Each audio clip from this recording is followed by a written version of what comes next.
We'd all like to be able to make perfect fly casts every time we go out fishing, but that doesn't happen. We all make casting flaws and they cause problems, and that's what we want to talk about in this segment.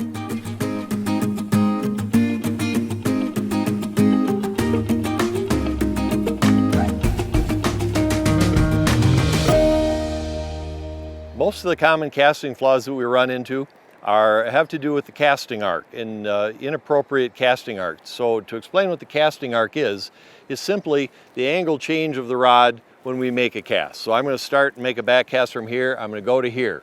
That angle change is the casting arc. So there to there, that's the casting arc. Now it can be wide.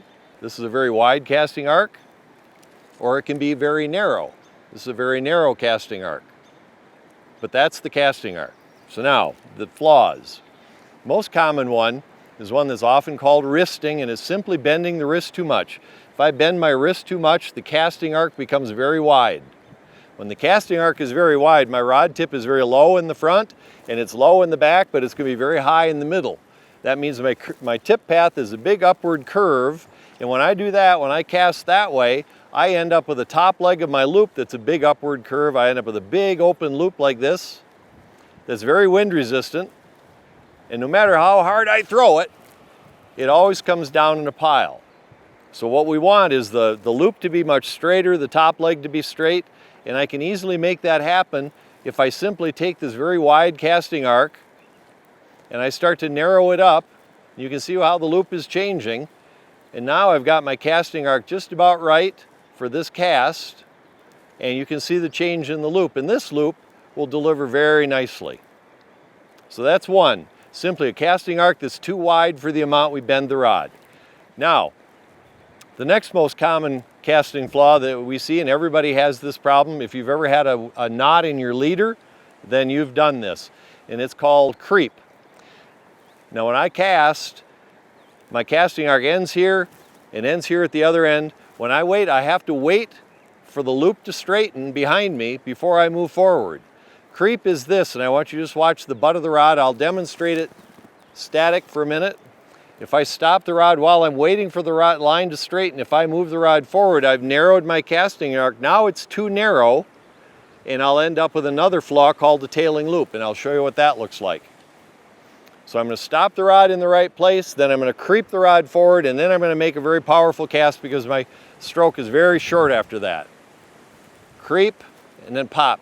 And you can see the tailing loop. That's where the top leg dips down below the bottom leg. There it is again. I stop, creep the rod forward, and then I hit it hard.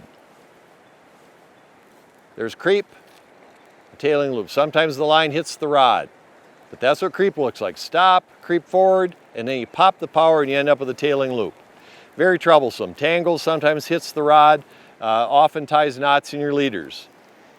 Now the last flaw that we run into very, very commonly, a lot of really good casters do this one, and that's just applying the force or the power to the rod inappropriately. If I want to bend this rod right to make the good cast, I need to bend it in a very constant way so that we can get a straight line tip path, and that gives us the really nice loop we want. And to do that, I would need to, if I'm going to start my forward cast from here, I want to accelerate at the same rate right from there all the way to there. That bends the rod right and makes a really nice loop. Now this last flaw is if someone is here and they're ready to make their next cast and they accelerate very slowly through the first part of their stroke, and then they realize they're going too slow and they have to give it a hard shot at the end. It's very, very common. A lot of casters do that, but it causes the same loop that creep does, which is a tailing loop, and it looks like this. I'm going to make my back cast. I'm going to wait the right amount of time. I'm not going to move the rod.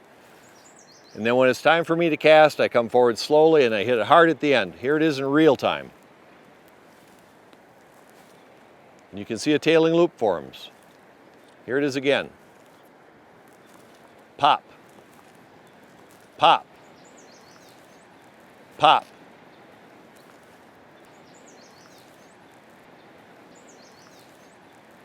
If I just cast smoothly and I accelerate all the way through at the same rate, I get a much nicer loop, and I don't get knots in my leaders, and I don't hit the fly on the rod, and it's a much better result.